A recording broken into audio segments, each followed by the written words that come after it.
Hello students, welcome to our channel. हम कर रहे हैं आपका chapter number 3 in commerce subject semester 2 का, जिसका नाम है रिटेलिंग। उसमें ऑलरेडी हमने कुछ चीज़ें पढ़ ली है। अगर आपने लेक्चर्स नहीं देखे हैं तो आपको उसका लिंक मिल जाएगा डिस्क्रिप्शन बॉक्स में, ठीक है। अब आगे के लेक्चर्स में हमने पढ़ा था कि रिटेलिंग होता क्या है, ऑर्गेनाइज रिटेलिंग क्या होता है, अनऑर्गेनाइज रिटेलिंग क्या होता है, वो भी हमने पढ़ा था अलग अलग कॉन्सेप्ट के बारे में कि क्या क्या होता है ऑर्गेनाइज रिटेल में एंड अनऑर्गेनाइज में। अब हम आगे कुछ चीज़ें पढ़ने वाले हैं कि यहाँ पे अब आगे आपका टॉपिक आने वाला है trends in retailing. Trends in retailing मतलब जो रिटेलिंग जो इन ट्रेडिशनल वर्ल्ड में, ट्रेडिशनल ज़माने में जो रिटेलिंग था, हमें पता है तब तो अनऑर्गेनाइज्ड ही था, छोटे छोटे शॉप्स थे, ठीक है, वहाँ से कस्टमर्स जाके बाय कर लेते थे गुड्स को। लेकिन अब आजकल के ज़माने में ऑर्गेनाइज रिटेलिंग भी हो गया है, ठीक है, काफ़ी वो भी अब डेवलप हो रहा है। तो अब उसमें ट्रेंड क्या रहा, किस किस डायरेक्शन में वो मूव हुआ, कैसे डेवलप हो रहा है, ठीक है, तो वो हम देखने वाले हैं ट्रेंड्स इन रिटेलिंग। तो यहाँ पे स्टूडेंट्स काफ़ी सारी इंफॉर्मेशन आएगी, आपको इन्फॉर्मेटिव पार्ट आने वाला है जो हमें पढ़ना है एंड थोड़ा याद भी रखना है हमें। तो देखते हैं, चलिए। A number of changes are taking place in the retail sector. Some of the trends in retailing are briefly stated as follows. अब उस ट्रेंड में हमने सबसे फर्स्ट टॉपिक दिया हुआ है growth rate in retail sector, कि रिटेल सेक्टर ने कितना ग्रो किया है। तो India's retail trade growth of 20% per year is expected over next 5 years. देखिए कितना ग्रोथ एक्सपेक्ट किया गया है, 20% per year over the next 5 years, ठीक है, इतना एक्सपेक्ट हुआ है। The Indian retail industry is packed at over 680 billion in 2018 and is expected to reach US dollar 1.2 trillion, that is 1200 million by 2020. Especially the organized retail trade is expected to grow at considerably about 25% per annum. देखिए कौन सा retail आगे बढ़ रहा है, develop हो रहा है, ग्रो हो रहा है, तो ऑर्गेनाइज रिटेल हो रहा है, ठीक है। There are various studies that suggest high growth rate in organized retail, ठीक है। स्टडीज़ क्या बता रही है कि किस में हाई ग्रोथ हो रहा है, ऑर्गेनाइज रिटेलिंग में हो रहा है कंपेयर टू अनऑर्गेनाइज रिटेलिंग। अब उसके बाद का उन्होंने बताया हुआ है हमें टॉपिक शेयर इन जीडीपी।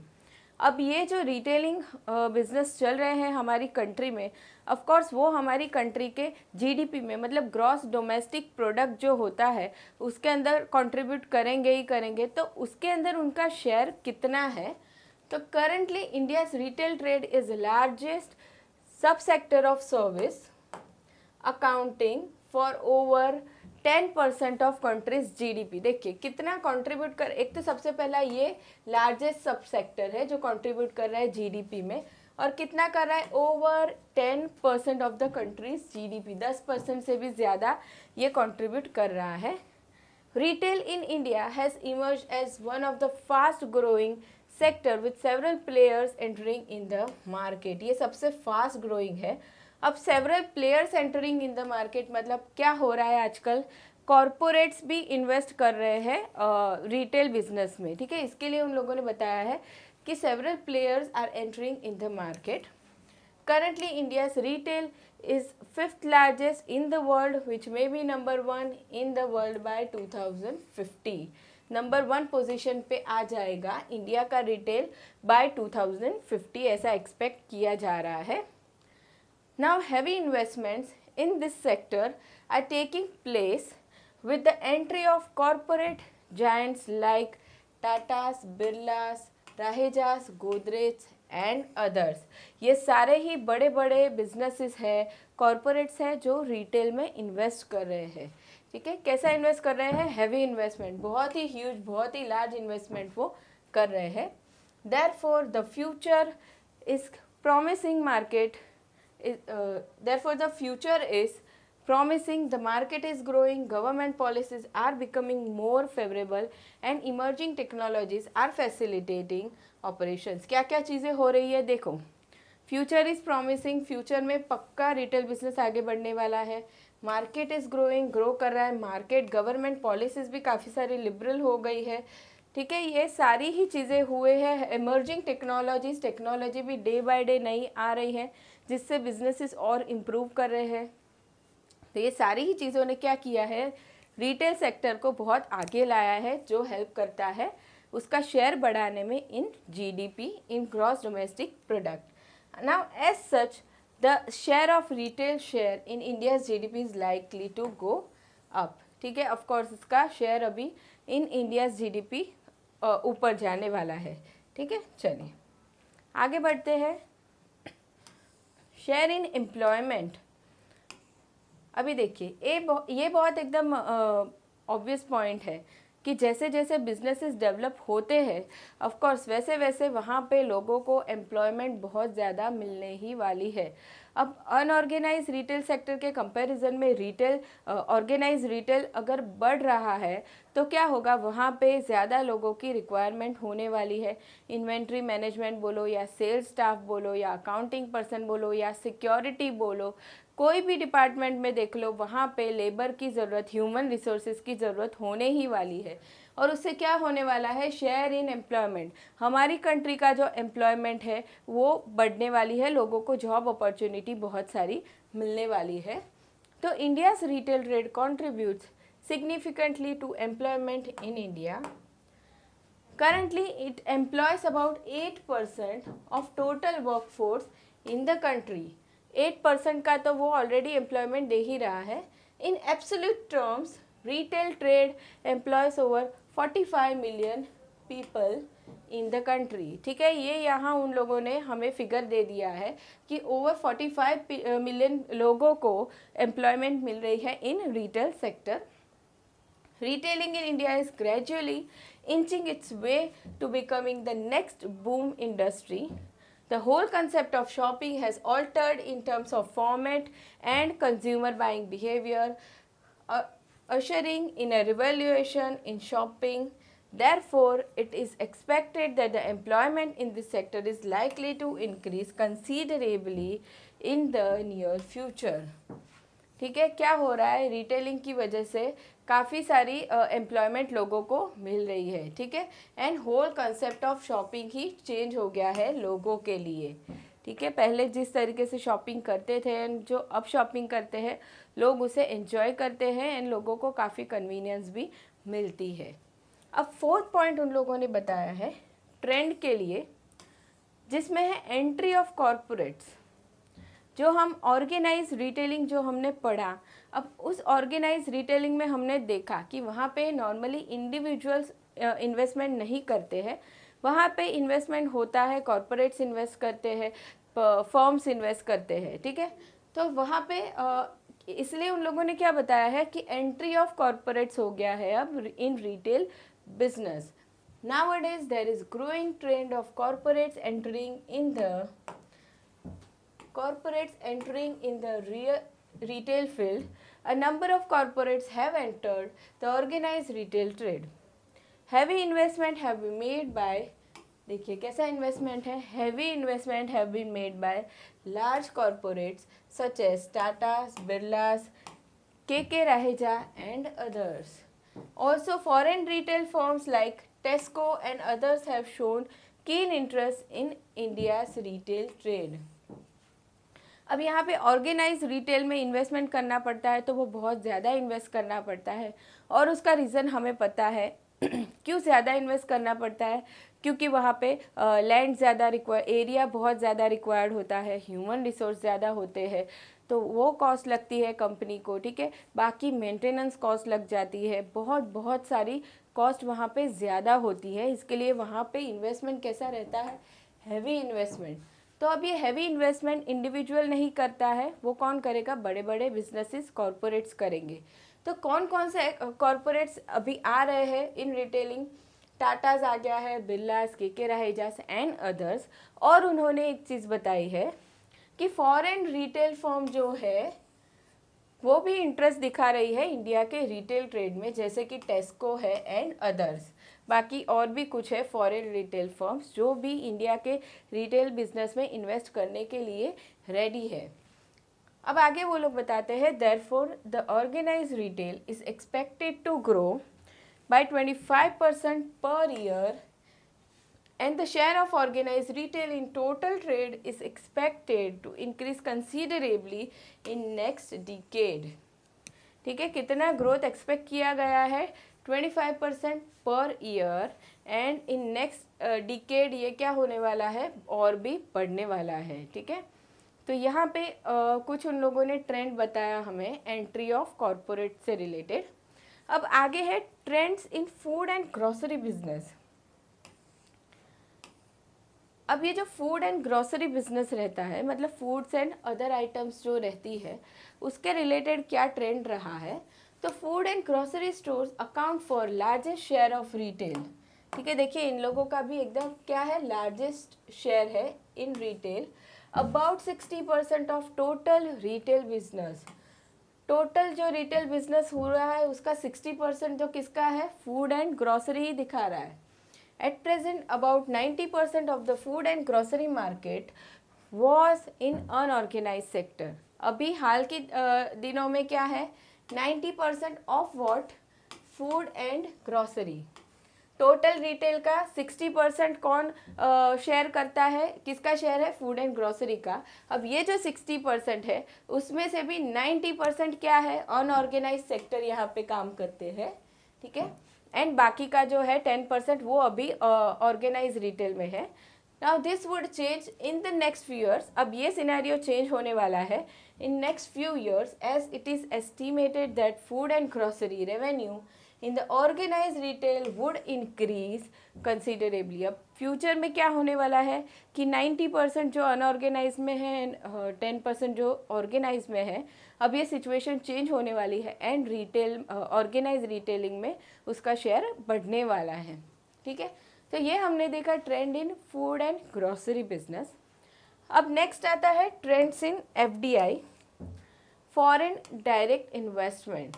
ठीक है, अब ये फॉरेन डायरेक्ट इन्वेस्टमेंट क्या होता है कि जो अदर कंट्रीज़ में जो बिजनेसेस है वो हमारी कंट्री में इन्वेस्टमेंट करेंगे, वो हो जाएगा फॉरेन डायरेक्ट इन्वेस्टमेंट। अब यहाँ पे उन लोगों ने क्या ट्रेंड बताया है, तो on 14 September 2012 the government of India announced the opening of FDI in multi-brand retail up to 51% subject to approval by individual states।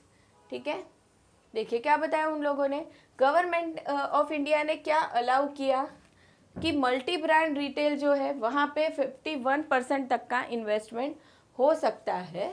ठीक है, पर subject to approval by individual states. जो हम गवर्नमेंट ऑफ इंडिया ने तो announce कर दिया लेकिन फिर भी इंडिविजुअल स्टेट्स का अप्रूवल लेना पड़ेगा, उनके अप्रूवल के बिना काम नहीं हो सकता।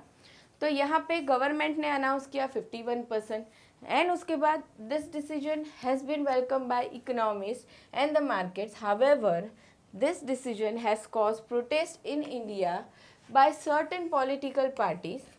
ऑन 20 सितंबर 2012 the government of India formally notified, क्या किया देखिए, फॉर्मली ऑफिशियली नोटिफाई कर दिया the FDI reforms for single brand 100% and multi brand retail 51%, thereby making it effective under Indian law. मतलब अपनी गवर्नमेंट ऑफ इंडिया ने क्या कर दिया, इस डेट को ऑन 20 सितंबर 2012 फॉर्मली अनाउंस कर दिया, नोटिफाई कर दिया कि सिंगल ब्रांड जो है वहाँ पे 100% का इन्वेस्टमेंट हो सकता है एंड मल्टी ब्रांड में 51% का। However, several state governments have not yet implemented FDI in multi-brand retail। कुछ कुछ स्टेट्स ने ये जो मल्टी ब्रांड वाला था वो अभी भी इम्प्लीमेंट नहीं किया हुआ है और ये इंडिविजुअल स्टेट का अप्रूवल लेना बहुत ज़रूरी है, ये हमने यहाँ पे देख लिया। तो ये हमने देखा कुछ ट्रेंड जो थे इन FDI फॉरेन डायरेक्ट इन्वेस्टमेंट में। देखिए अब ये ट्रेनिंग टू रिटेल पर्सनल, ये पर्सनल मतलब क्या होते हैं, ह्यूमन रिसोर्स या फिर एम्प्लॉयज़ या फिर लेबर्स जो वहाँ पे काम करते हैं। ठीक है, अब ये बहुत बड़े बिजनेसेस जो होते हैं तो वहाँ पे काफ़ी सारे लोग रिक्वायर्ड होते हैं अलग अलग डिपार्टमेंट में काम करने के लिए। विदाउट उनके वो बिज़नेस नहीं चल सकता। तो यहाँ पे कुछ उन लोगों ने बात बताई है, ट्रेनिंग टू रिटेल पर्सोनल। पहले कैसा था, अनऑर्गेनाइज रिटेल में छोटी सी शॉप है, वहाँ पे एक पर्सन काम कर रहा है, या तो फिर 2 लोग हैं, या फैमिली मेम्बर्स कुछ हेल्प कर रहे हैं। तो वहाँ पे क्या होता है, ट्रेनिंग की ज़रूरत नहीं होती है एम्प्लॉयज़ को। लेकिन इन ऑर्गेनाइज रिटेल, जहाँ पे बहुत सारे लोग काम करने वाले हैं और वो बिज़नेस को सक्सेसफुल करना बहुत ज़रूरी है, तो वहाँ पे क्या होता है, ट्रेनिंग दी जाती है रिटेल पर्सनल को। तो अब यहाँ पे देखते हैं उन लोगों ने क्या बताया है। Prior to 2000 there was hardly any emphasis on training in the retail sector. पहले बहुत कम इम्पोर्टेंस दिया हुआ था ट्रेनिंग को। अब आगे क्या हुआ, with the entry of organised retailers, जब जैसे जैसे ऑर्गेनाइज रिटेलर्स आने लगे, emphasis is placed on training and development of retail personnel. उन लोगों ने किस चीज़ को इम्पोर्टेंस दिया कि भाई एम्प्लॉयज़ को ट्रेनिंग देना पड़ेगा एंड उनका डेवलपमेंट करना पड़ेगा। The need for specialized skills is increasingly felt in the areas of।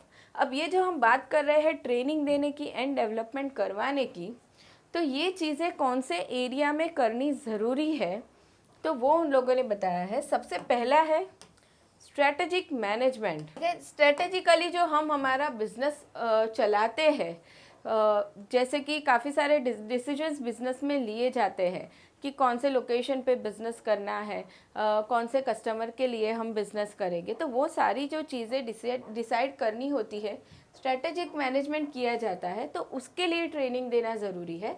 तो देखिए इसमें स्ट्रेटेजाइजिंग आता है, टारगेटिंग एंड पोजीशनिंग आएगा, market and site selection among others, ठीक है, और भी बाकी सारी चीज़ें उसमें रिलेटेड टू स्ट्रेटेजिक मैनेजमेंट आ जाएगी।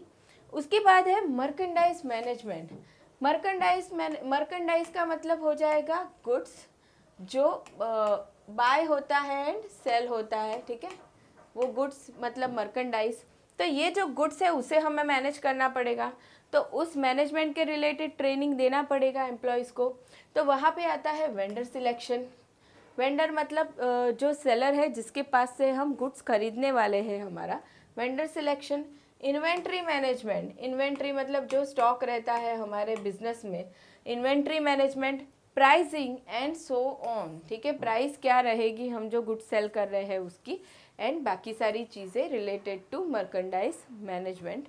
उसके बाद आता है स्टोर मैनेजमेंट।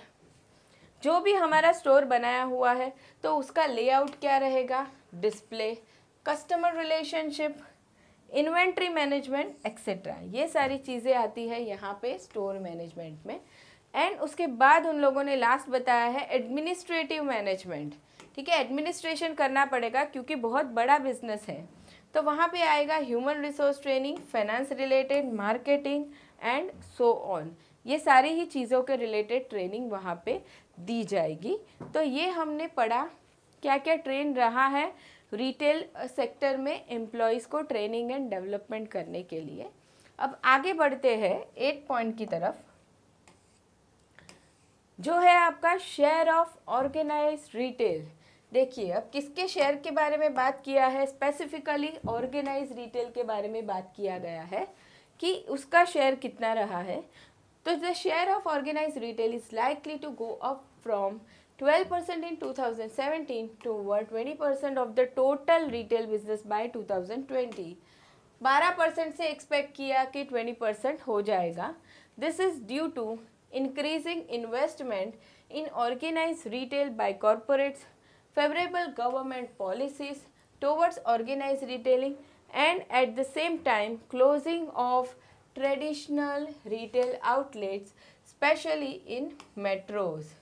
ठीक है, क्या हुआ, अब हम देख रहे हैं कि ऑर्गेनाइज रिटेलिंग का जो शेयर बढ़ने वाला है, 12% से हमने एक्सपेक्ट किया था कि 20% होएगा। तो क्या क्या चीज़ों की वजह से, क्या क्या रीज़न की वजह से इन्वेस्टमेंट बढ़ गया कॉरपोरेट्स का इन organise retailing.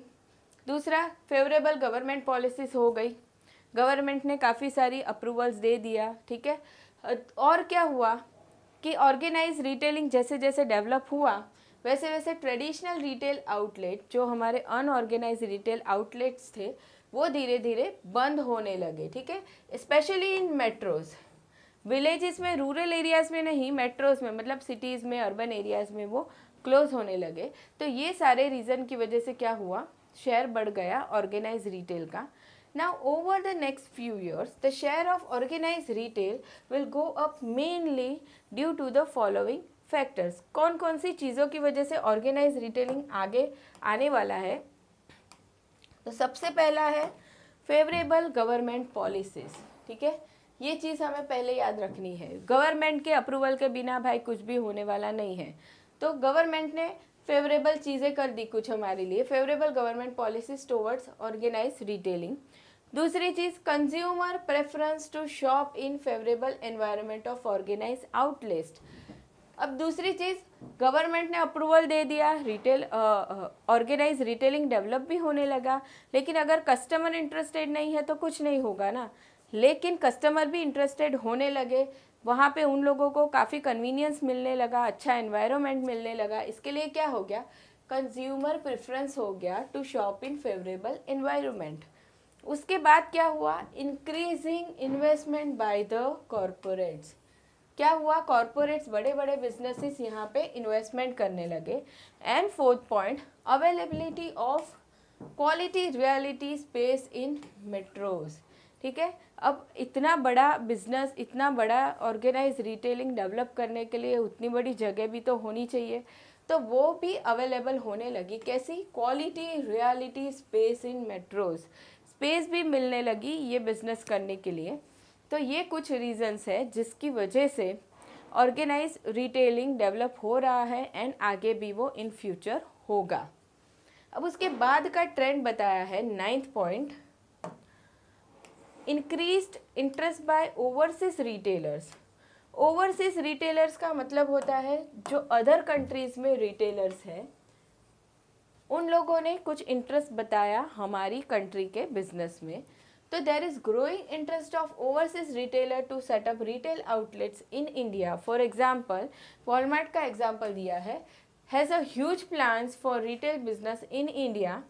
Walmart the world's largest retailer, Walmart क्या है, पूरे वर्ल्ड में बहुत ही लार्जेस्ट रिटेलर है। एंड तो इन्होंने क्या किया, Walmart and Bharti enterprises have signed a memorandum of understanding MOU to explore business opportunities in Indian retail industry। इन दोनों ने ही क्या किया, MOU साइन किया इंडिया के अंदर बिजनेस करने के लिए। Bharti enterprise tied up with Walmart for opening a chain of retail stores all over India. In August 2007, two companies signed a wholesale cash and carry deal. This partnership was discontinued by Walmart in April 2014. ये जो agreement हुआ था, जो partnership हुई थी, वो 2007 में हुई थी, वो कैंसिल हो गई इन 2014। अब आगे कुछ उन लोगों ने बताया, ये तो वॉलमार्ट का एग्जाम्पल था जो इंटरेस्टेड था हमारे इंडिया में बिजनेस करने के लिए। अभी नेक्स्ट है New York based high end fashion retailer Saks Fifth Avenue. इसने क्या किया, has tied up with reality major DLF properties to set up shopping mall in New Delhi। यहाँ पे बिजनेस करने के लिए उन दोनों ने भी एग्रीमेंट किया। उसके बाद एग्जाम्पल दिया है Tommy Hilfiger, retailer of apparels, has already set up stores in metros and planning for more such stores in near future. ठीक है, ये ऑलरेडी एग्जिस्टिंग है ये ब्रांड। उन्होंने क्या किया, ऑलरेडी शॉप्स है हमारी कंट्री में, स्टोर्स हैं उनका, एंड वो आगे भी डेवलप करने की सोच रहे हैं इन फ्यूचर।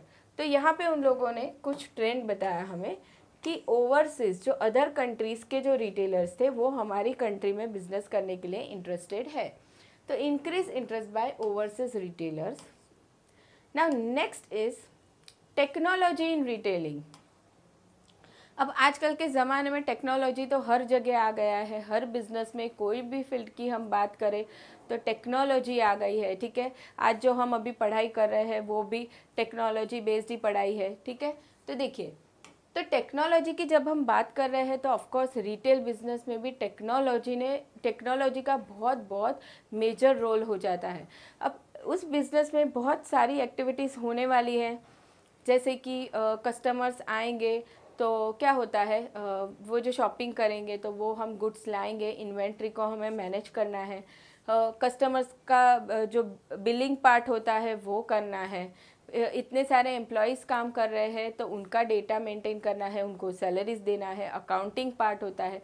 तो ये जो सारी ही चीज़ें होती है वो with the help of technology होती है, एंड उसकी वजह से भी क्या हुआ है, रिटेल सेक्टर बहुत ही आगे आ गया है। तो there is growing trend of use of IT in retail business, ठीक है, use of IT in retail business.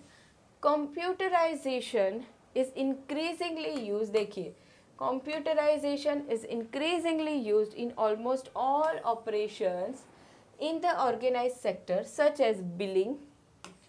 सारे ही सेक्टर्स में क्या हो रहा है, चीज़ें कंप्यूटराइज हो गई है, billing, inventory management, accounting and so on.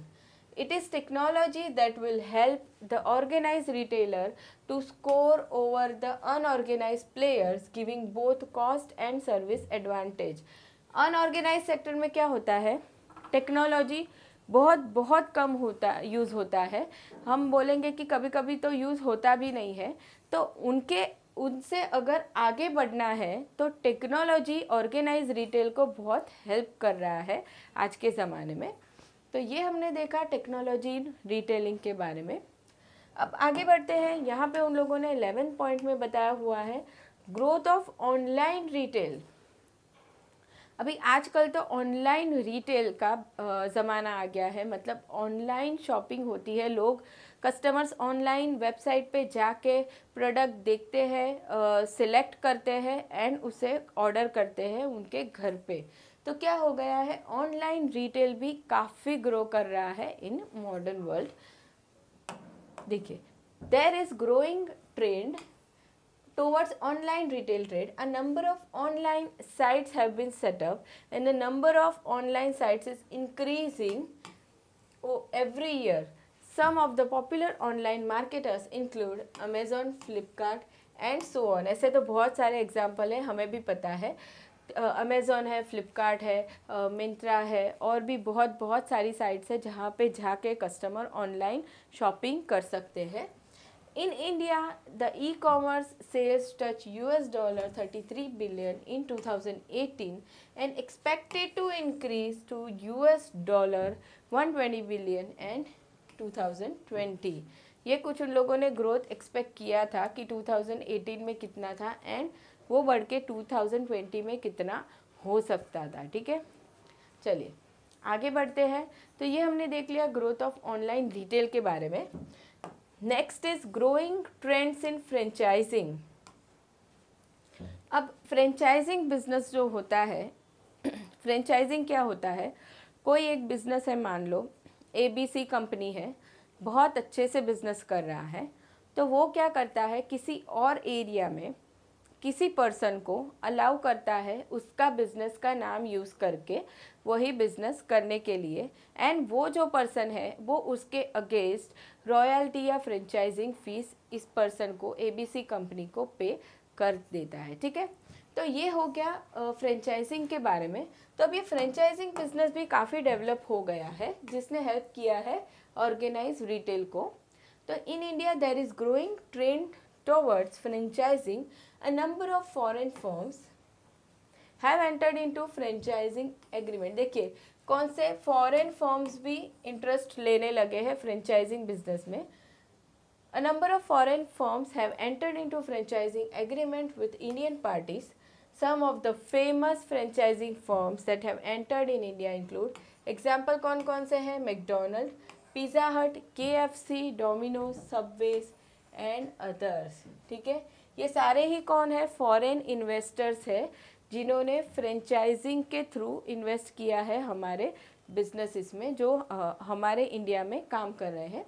Franchising is gaining a strong hold in India and more foreign firms are likely to enter the Indian soil in near future. Future में भी ये काफ़ी developed होने वाला है। तो ये हमने 12 पॉइंट देख लिए जो बताते हैं ट्रेंड इन रिटेल सेक्टर। तब आगे का नेक्स्ट पॉइंट हम देखने वाले हैं रिटेलिंग में, जो आपका है growth of organised retailing in India. अब ये स्पेसिफिक हम पढ़ने वाले हैं related to organised retailing. Organised retailing in India, उसने कितना ग्रोथ किया है, कैसे ग्रोथ कर रहा है, क्या क्या रीजंस है, ठीक है। स्पेसिफिक हम उसी के रिलेटेड पढ़ेंगे ऑर्गेनाइज रिटेलिंग। तो आइए देखते हैं उन लोगों ने क्या बताया है। Organise retailing is spreading and making its presence felt in different parts of the country. Chennai is considered as the retail capital of India for various reasons including reasonable real estate prices, one of the most critical element for the retail industry. ठीक है, अब organise retail में कौन आगे है, place की बात करें तो चेन्नई में, ठीक है। उसे क्या बोला है, रिटेल कैपिटल बोला गया है। क्यों? क्योंकि यहाँ पे रियल एस्टेट के प्राइजेस रिजनेबल है। अगर ऑर्गेनाइज रिटेलिंग सेटअप करना है तो बहुत बहुत लार्ज एरिया रिक्वायर्ड होता है, तो वहाँ पे वो एक बहुत मेन एलिमेंट हो जाता है उस बिज़नेस को सेटअप करने के लिए।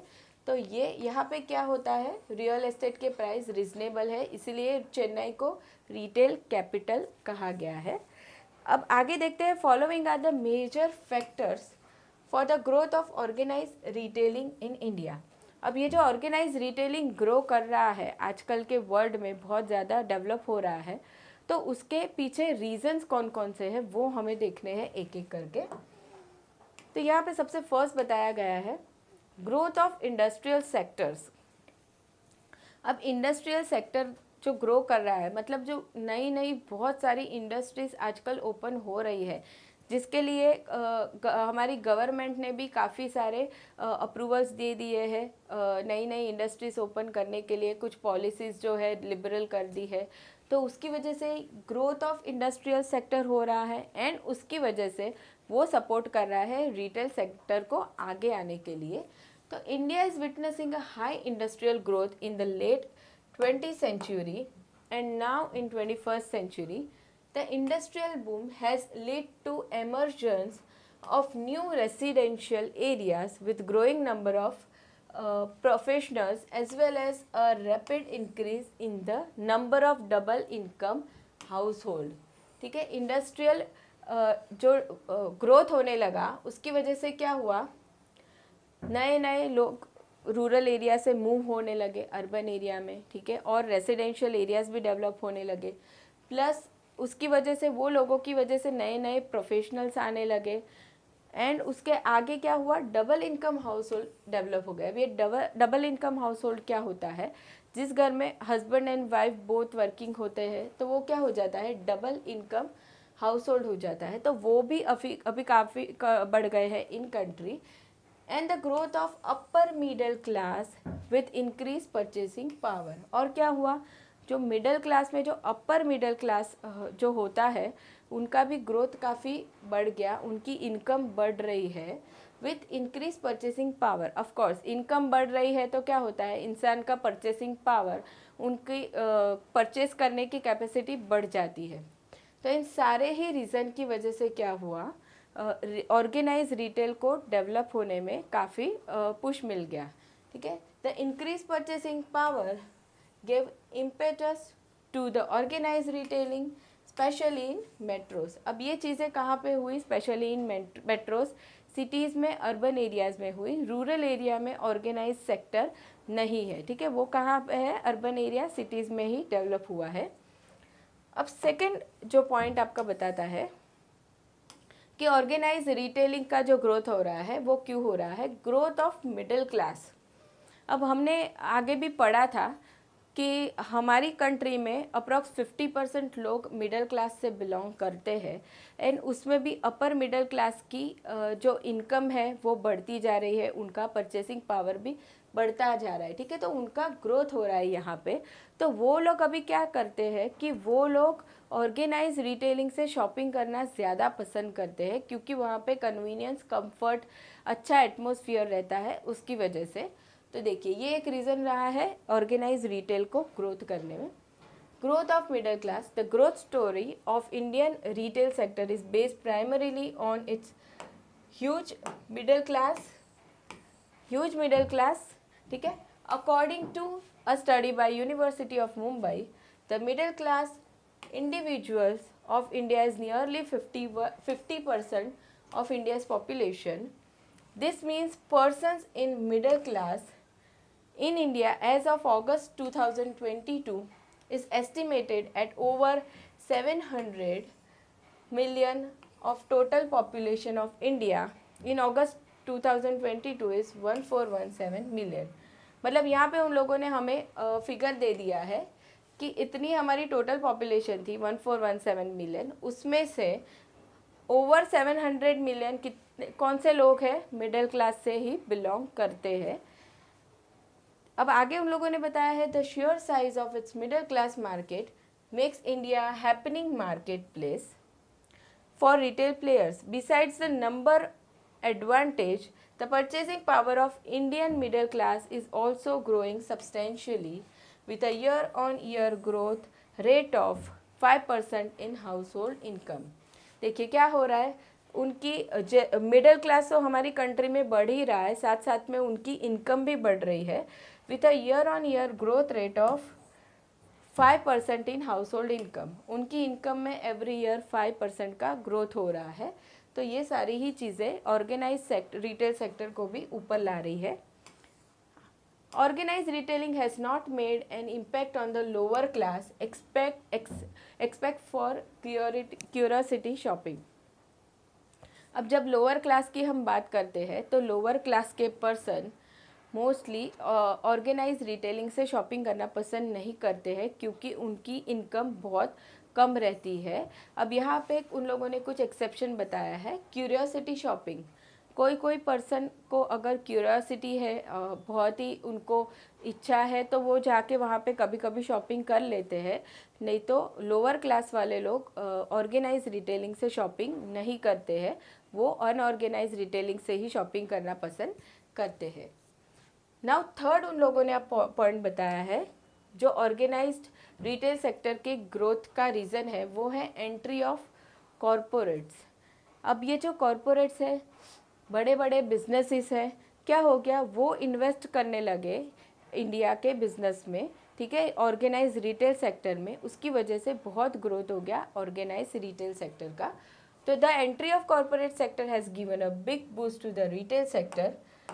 A number of corporate entities have entered the shopping malls such as Tata's, Westside, KK Raheja, Shoppers Stop, example दिए उन लोगों ने एंड सो ऑन, ठीक है।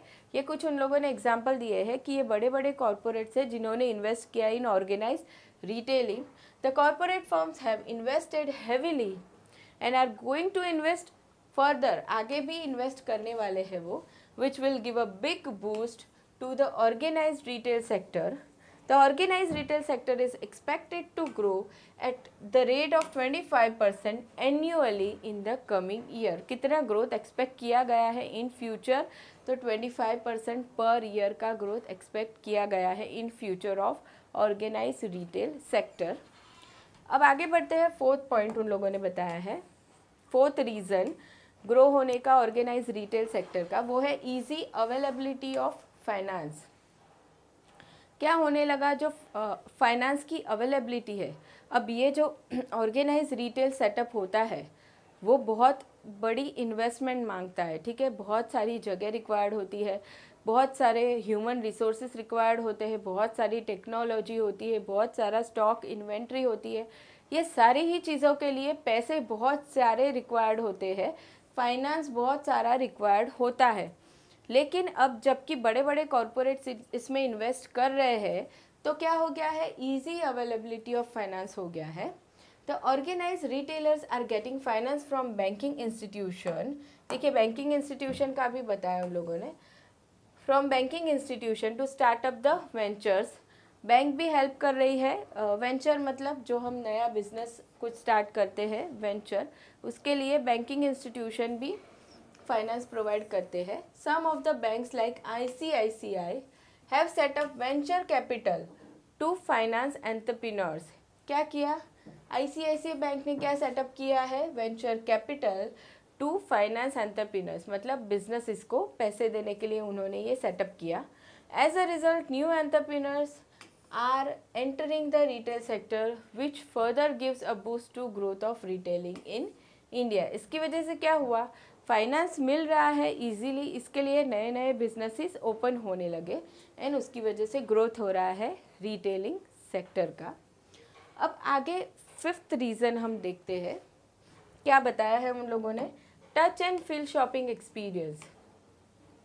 अब ये जो ऑर्गेनाइज रिटेलिंग है हमने देखा, उसमें क्या आता है, शॉपिंग मॉल्स होते हैं, डिपार्टमेंटल स्टोर्स होते हैं, चेन स्टोर्स होते हैं, ये ऐसे जो हमने एग्जांपल्स देखे थे। तो वहाँ पे क्या होता है, कस्टमर जब जाते हैं तो वो प्रोडक्ट खुद देख सकते हैं, ठीक है, टच एंड फील देख सकते हैं किस क्वालिटी का प्रोडक्ट है, अच्छा है या नहीं है, उसके बाद ही वो लोग शॉपिंग करते हैं। उसके साथ ही अदर फैसिलिटीज़ भी उनको मिलती है, एक्सचेंज फैसिलिटी मिलती है, डिस्काउंट्स मिलते हैं, बाकी काफ़ी सारी फैसिलिटीज़ वहाँ पे होती है। तो ये सारी चीज़ों की वजह से, ये सारी कन्वीनियंस की वजह से कस्टमर ज़्यादा वहाँ पे जाना पसंद करते हैं इन ऑर्गेनाइज रिटेलिंग, जो हेल्प करता है ऑर्गेनाइज रिटेलिंग को ग्रो करने में। तो Indian prefer to enjoy the touch and feel shopping experience. The organized retail outlet allow this experience across a wide range of products. Products जो available होते हैं वहाँ पे ऑर्गेनाइज रिटेलिंग में, वो भी बहुत सारे होते हैं। देखिए वाइड रेंज, बहुत सारे होते हैं, बहुत सारे ऑप्शंस हमारे पास होते हैं वहाँ पे सिलेक्शन के लिए। Due to this experience there has been an increase in the footfall, मतलब number of visitors in the organised shopping centre such as shopping malls. ठीक है, ये सारी चीज़ों की वजह से क्या होता है, ये जो अच्छा एक्सपीरियंस मिलता है कस्टमर को, उसकी वजह से नंबर ऑफ विजिटर्स, मतलब जो कस्टमर्स आते हैं इन शॉपिंग मॉल या सुपर बाज़ार्स, वो बढ़ जाते हैं। However of late some of the shopping centers have witnessed decreasing footfall and low interest level of the customer. कुछ केसों में केस में एक्सेप्शन कुछ रहते हैं, वहाँ पे क्या हुआ है, कस्टमर आने वाले डिक्रीज भी हुए हैं, लेकिन वो कुछ कम केसेस में होता है, हमेशा नहीं होता है। तो ये हमने देखा है touch and feel shopping experience. उसके बाद है टेक्नोलॉजी इम्पैक्ट। ये अभी आगे के जो टॉपिक हमने पढ़ा उसमें देखा टेक्नोलॉजी के बारे में, कि ये जो बहुत बड़ा बिजनेस सेटअप होता है, जो शॉपिंग मॉल होता है या हम डिपार्टमेंटल स्टोर या सुपर मार्केट की जो हम बात करते हैं, तो उसमें टेक्नोलॉजी ने काफ़ी बहुत सारा सपोर्ट किया हुआ है। विदाउट टेक्नोलॉजी काम नहीं हो सकता है। कोई भी डिपार्टमेंट हो, उसमें अकाउंटिंग हो, इन्वेंट्री मैनेजमेंट हो या फिर बिलिंग हो या कोई भी काम हो, वहाँ पे टेक्नोलॉजी का होना बहुत ज़रूरी है एंड टेक्नोलॉजी का सपोर्ट भी वहाँ पे मिला है। तो technology impact, the organise retailers place emphasis on computerisation. देखिए computerisation as it gives greater speed, उसकी वजह से क्या होता है, greater speed in serving the customer as well as in improving the efficiency of the organisation. सारी ही चीज़ें कंप्यूटराइज हो गई, उसकी वजह से क्या होता है, काम बहुत फास्ट होता है। It is widely felt that the key differentiator between the successful and not so successful retailer is primarily in the area of technology. It is the technology that helps the organized retailer to score over the unorganized players, giving both cost and service advantage. ये चीज़ भी हमने आगे पढ़ी कि क्या होता है, unorganised sector में टेक्नोलॉजी बहुत कम यूज़ होता है, ना के बराबर यूज़ होता है, जबकि इनऑर्गेनाइज सेक्टर क्या होता है, टेक्नोलॉजी ही ज़्यादा यूज़ होता है, जिसकी वजह से काम वहाँ पे जल्दी होता है, स्पीडी होता है, जो उनको कॉस्ट बेनिफिट देता है और उससे वो सक्सेसफुल हो सकते हैं कंपेयर टू अनऑर्गेनाइज सेक्टर। तो ये हमने देखा सिक्स्थ रीज़न टेक्नोलॉजी इम्पैक्ट वाला। Now next is facilities. अब फैसिलिटीज़ के बारे में कुछ हमने पहले देखा था कि ये जो शॉपिंग मॉल्स रहते हैं, सुपर बाज़ार्स रहते हैं, वहाँ पे क्या होता है, कस्टमर्स को बहुत सारी अलग अलग टाइप की फैसिलिटीज़ प्रोवाइड की जाती है। वो फैसिलिटीज़ की वजह से क्या होता है, कस्टमर ज़्यादा से ज़्यादा वहाँ पे आना पसंद करते हैं, क्योंकि वहाँ पे एक उनको कंफर्ट मिलता है, अच्छा एटमॉस्फेयर मिलता है। तो there has been a good growth of organized shopping center mainly because good facilities provided by them. They provide a lot of choice, quality and authentic brands. There is drinking water, clean toilets and good food in the malls apart from parking and recreation facilities. ऐसी बहुत सारी facilities दी जाती है customer को, जो attract करती है उन्हें रिटेल बिजनेस में ज़्यादा से ज़्यादा आने के लिए। उसके बाद आता है आपका मीडिया एक्सप्लोजन। ठीक है, अब देखिए, अब ये मीडिया क्या हेल्प करता है रिटेल ऑर्गेनाइजेशन को आगे आने के लिए। मीडिया की वजह से कस्टमर को बहुत जल्दी एंड बहुत सारी इन्फॉर्मेशन तुरंत मिल जाती है प्रोडक्ट एंड सर्विसेज के बारे में। जो भी प्रोडक्ट अवेलेबल होते हैं, शॉपिंग मॉल हो या सुपर बाज़ार्स हो, ऑर्गेनाइज रिटेल में जो भी प्रोडक्ट्स अवेलेबल है उनके रिलेटेड इन्फॉर्मेशन तुरंत ही मिल जाती है कस्टमर को थ्रू मीडिया। ठीक है, हम टीवी देखते हैं या थ्रू इंटरनेट हमें वो इन्फॉर्मेशन बहुत जल्दी मिलती है, जो हेल्प करती है ऑर्गेनाइज रिटेलर को रिटेल बिजनेस को ग्रो करने के लिए। तो almost all urban households are expose to satellite television channels, thereby bringing to their notice the lifestyle of western countries। और क्या होता है, मीडिया की वजह से वेस्टर्न कंट्रीज़ का जो लाइफस्टाइल है वो भी हमारे लोगों को पता चलता है। As a result the consumer expectations and aspirations are at all time high. उसकी वजह से लोगों की एक्सपेक्टेशन खुद की बढ़ जाती है जब उन्हें पता चलता है फॉरेन लाइफस्टाइल क्या है, वेस्टर्न लाइफस्टाइल क्या है। They want better quality of products, widest possible choice. उसकी वजह से वो क्या एक्सपेक्ट करते हैं कि अच्छी क्वालिटी के प्रोडक्ट मिले, वाइडेस्ट पॉसिबल चॉइस मिले, good environment to shop and so on. Therefore, organized retail sector has got a good opportunity to win over the customers, especially in urban areas। अब ये जो कस्टमर की expectation है उसकी वजह से क्या हुआ, ऑर्गेनाइज रिटेल को एक चांस मिल गया, एक अपॉर्चुनिटी मिल गई कि भाई उनकी एक्सपेक्टेशन को हम पूरा करते हैं तो हमारा बिजनेस ग्रो करेगा। ठीक है, तो ये कहाँ पे होता है, स्पेशली इन अर्बन एरियाज में होगा। ये हमने 8 पॉइंट देख लिया, मीडिया एक्सप्लोजन। 8 पॉइंट्स आपके हो गए। आगे के 2 पॉइंट्स हम कवर करेंगे नेक्स्ट लेक्चर में। अगर आपके कोई क्वेश्चंस हो तो आप कमेंट सेक्शन में बता सकते हैं। एंड अगर वीडियो पसंद आया हो तो प्लीज़ लाइक कर देना। मिलते हैं नेक्स्ट लेक्चर में। Thank you so much.